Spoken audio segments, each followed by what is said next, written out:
ବ୍ରାହ୍ମଣଙ୍କ ବେଦ ପାଠ ହୋମଯଜ୍ଞ ହରିପୋଲ ହୁଳୁହୁଳିରେ ପ୍ରକମ୍ପିତ ହୋଇଛି ବାଲି ପ୍ଲଟ।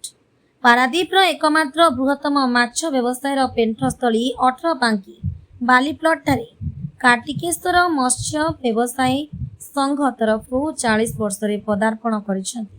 ଦେବ ସେନାପତି କାର୍ତ୍ତିକେଶ୍ୱରଙ୍କ ପୂଜା ପ୍ରତ୍ୟେକ ବର୍ଷ କାର୍ତ୍ତିକେଶ୍ୱର ପୂଜା ସହ ରୁଦ୍ର ମହାଯଜ୍ଞ ମହା ଆଡ଼ମ୍ବରରେ ଦୀର୍ଘ 17 ବର୍ଷ ହେବ ପାଳନ ହୋଇ ଆସୁଛି।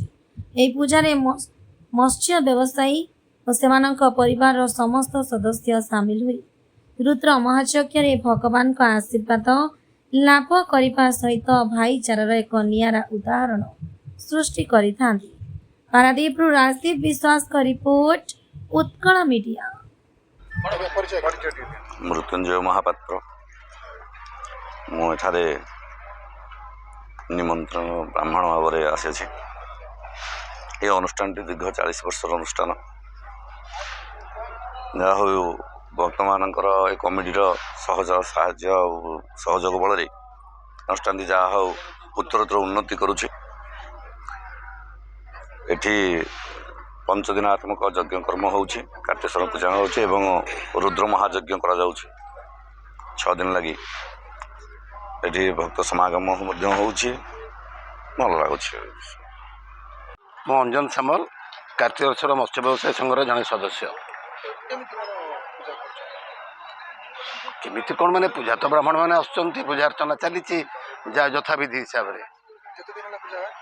ଏ ପୂଜା 5 ଦିନ ଧରି ଚାଲେ ଏବଂ ଆମର ଏ ପୂଜା ସାଙ୍ଗରେ କାର୍ତ୍ତିକେଶ୍ୱର ପୂଜା ସାଙ୍ଗରେ ଜଡ଼ିତ ହୋଇଛି ରୁଦ୍ରାଭିଷେକ ଯଜ୍ଞ। ଏହା 17 ବର୍ଷ ଧରି ଯଜ୍ଞଟି ଅନୁଷ୍ଠିତ ହେଉଛି। କାର୍ତ୍ତିକେଶ୍ୱର ପୂଜା ଆମର ଏକ ପାରମ୍ପରିକ ପୂଜା।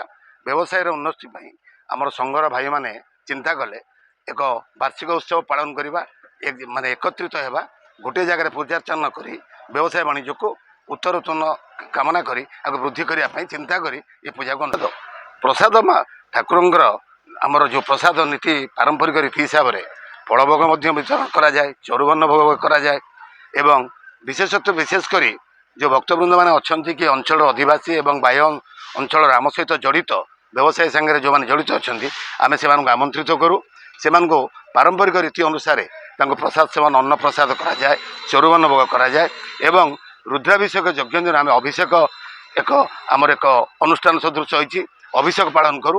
ଅଭିଷେକ ଉତ୍ସବରେ ପଣା ଆଦି ଭୋଗ ମଧ୍ୟ ବିତରଣ କରାଯାଏ। ନାଇଁ, ସାଂସ୍କୃତିକ କାର୍ଯ୍ୟକ୍ରମ ନାହିଁ, ଆମର ଯଜ୍ଞ 5 ଦିନ ଚାଲେ। ଏହା କୀର୍ତ୍ତନ ଭଜନ କୀର୍ତ୍ତନ ମାଧ୍ୟମରେ ଚାଲେ। ଆଉ ବ୍ରାହ୍ମଣମାନଙ୍କର ବେଦ ଭାଷ ଏବଂ ମନ୍ତ୍ର ଉଚ୍ଚାରଣରେ ଅଞ୍ଚଳଟା ଟିକେ ପ୍ରକୋପିତ ହୁଏ, ଯାହା ସୁନ୍ଦର ଲାଗେ ଏବଂ ଗୋଟେ ଭାଇଚାରାର ବଜାୟ ରଖି ଆମେ ପୂଜା ଅର୍ଚ୍ଚନା କରୁ।